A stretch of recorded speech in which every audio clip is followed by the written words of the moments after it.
आज हम पढ़ेंगे अध्याय 16वें का 12वां श्लोक।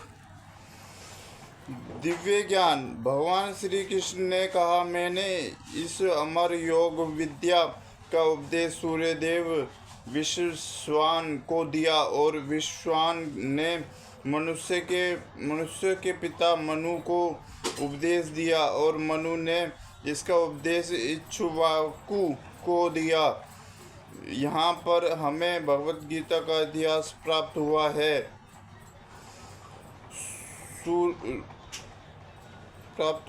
पितामह यह अत्यंत प्राचीन बताया गया है। जब इसे सूर्यलोक इत्यादि संपूर्ण लोकों के राजा को प्रदान किया गया था। समस्त लोकों के राजा विशेष रूप से निवासियों को रक्षा के निमित्त होते हैं। अतः राज्य वर्ग को भगवद गीता को विद्या को समझना चाहिए, जिससे वे नागरिकों प्रजा पर शासन कर सके और उन्हें काम रूपी भवबंधन से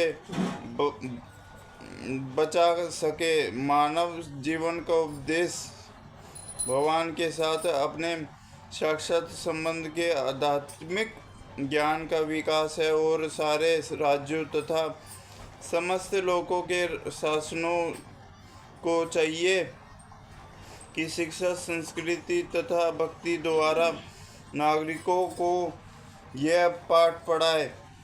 दूसरे शब्दों में, सारे राज्य के शासन कृष्ण विद्या का प्रचार करने के लिए होते हैं, जिससे जनता इस महाविद्या का लाभ उठा सके और मनुष्य जीवन के अवसर का लाभ उठाते हुए सफल मार्ग का अनुसरण कर सके। इस मंत्रण में सूर्यदेव वितरण कहलाता है, यानी सूर्य का राजा, जो सौर मंडल के अंतर्गत समस्त ग्रहों लोकों का उद्गम है। ब्रह्म संहिता में कहा गया है, ब्रह्मा जी ने कहा, मैं उन श्री भगवान गोविंद की पूजा करता हूँ जो आदि पुरुष हैं और जिनके आदेश से समस्त लोकों का राजा सूर्य प्रभुत शक्ति तथा ऊष्मा धारण करता है। यह सूर्य भगवान के नेत्र तुल्य हैं और ये उनकी आज्ञानुसार अपनी कक्षा को तय करता है। सूर्य सभी लोकों का राजा है तथा सूर्यदेव सूर्य ग्रह पर शासन करता है, जो ऊष्मा तथा प्रकाश प्रदान करके अन्य समस्त लोकों को अपने नियंत्रण में रखता है। सूर्य कृष्ण के आदेश पर घूमता है और भगवान कृष्ण ने विश्वान को भगवद गीता के विद्या समझाने के लिए अपना पहला शिष्य चुन। अतः गीता किसी मामूली सांसारिक विद्यार्थी के लिए कोई काल्पनिक भाषाएं नहीं, अपितु ज्ञान का मानक ग्रंथ है, जो अत्यंत काल से चला आ रहा है। त्रेता युग महाभारत में हमें गीता का इतिहास इस रूप में प्राप्त होता है। त्रेता युग के आदि में विष्णु से परमेश्वर संबंधित इस विज्ञान का उपदेश मनु को दिया और मनुष्य के जनक मनु ने इसे अपने पुत्र इक्ष्वाकु को दिया। इक्ष्वाकु इस पृथ्वी के शासन थे और इस रघुकुल के पूर्वज थे, जिसमें भगवान श्री राम ने अवतार लिया। इससे प्रमाणित होता है कि मानव समाज में महाराज इक्ष्वाकु के काल से ही भगवद गीता विद्यमान थी।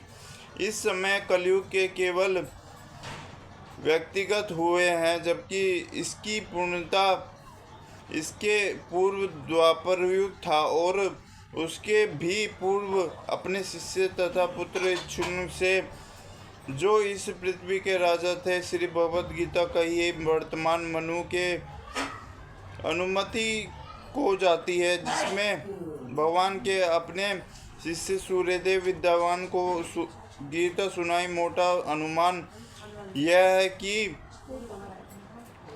गीता से कम पहले कही गई और मानव समाज में यह 20 लाख वर्षों से विद्यमान नहीं रही। इससे भगवान के लगभग 400 वर्ष पूर्व अर्जुन ने पूर्व कहा गीता के अनुसार ही तथा इसके वक्ता भगवान कृष्ण के कथन के अनुसार यह गीता के इतिहास का मोटा अनुमान है। सूर्यदेव विद्यमान की इसलिए गीता सुनाई गई क्योंकि वह क्षत्रिय था और उन समस्त क्षत्रियों का जनक है जो सूर्यवंशी है। चूँकि भगवद गीता वेदों के समान है क्योंकि इसे श्री भगवान ने कहा गया था, अतः यह ज्ञान अनुप्रत है क्योंकि वैदिक आदेशों के यथारूप में बिना किसी मानवीय विवेचना के स्वीकार किया जाता है। फल गीता को भी किसी सांसारिक विवेचना के बिना स्वीकार किया जाना चाहिए। सांसारिक तार्किक अपनी अपनी विधि से गीता के विषय में चिंतन कर सकते हैं, किंतु यह यथारूप भगवद गीता नहीं है। अतः भगवद गीता को गुरु परंपरा के यथारूप में ग्रहण करना चाहिए। यहाँ पर यह वर्णन हुआ है कि भगवान ने इसे सूर्यदेव से कहा। सूर्यदेव ने अपने पुत्र मनु से और मनु ने अपने पुत्र इच्छावुक से कहा। इस प्रकार यह परम विज्ञान गुरु परंपरा द्वारा प्राप्त किया गया है और राजर्षियों ने इसी विधि से इसे समझा, किंतु कार्यक्रम में यह परंपरा छीन गई है। अतः यह विज्ञान यथारूप में लुप्त हो गया है। यहाँ स्पष्ट कहा गया है कि गीता विशेष रूप से राजर्षियों के लिए थी क्योंकि वे इसका उपयोग प्रजा के ऊपर शासन करने में करते थे। निश्चय ही भगवद गीता कभी भी आसुरी पुरुषों के लिए नहीं थी, जिनसे किसी को भी इसका लाभ ना मिलता और जो अपनी अपनी सनक के अनुसार विभिन्न प्रकार की विवेचना करते आते हैं, जैसे कि असाधु भाष्यकारों के निश्चय स्वार्थ से गीता का मूल उद्देश्य उच्छृंग हुआ, वैसे हो गुण गुरु परंपरा व्यवहारिक करने की आवश्यकता प्रतीत हुई। 5000 वर्ष पूर्व भगवान ने स्वयं देखा कि गुरु परंपरा टूट चुकी है, अतः उन्होंने घोषित किया कि गीता के उपदेश नष्ट हो चुका है। इसी प्रकार इस समय गीता के इतने संस्कार उपलब्ध हैं कि उनमें से प्रातः सभी प्रणाली गुरु परंपरा के अनुसार नहीं है। विभिन्न सांसारिक विधानों से गीता की असंख्य टीकाएं को है, किंतु वे प्राय सभी श्री कृष्ण के स्वीकार नहीं करते। यद्यपि वे कृष्ण के नाम पर अच्छा व्यापार चलाते हैं, ये आसुरी प्रवृत्ति है क्योंकि अनुसरण ईश्वर में विश्वास नहीं करते, वे केवल परमेश्वर के गुणों का लाभ उठाते हैं। अतएव अंग्रेजी में गीता के एक संस्कार की नियंत्रण आवश्यकता थी जो परंपरा गुरु परंपरा से प्राप्त हो। प्रस्तुत प्रयास इसी आवश्यकता की पूर्ति के उद्देश्य से किया गया है। भगवद गीता यथारूप मानवता के महान वरदान है, किंतु यदि इसे मानसिक चिंतन समझ जाए तो यह समय का अपेक्ष होगा।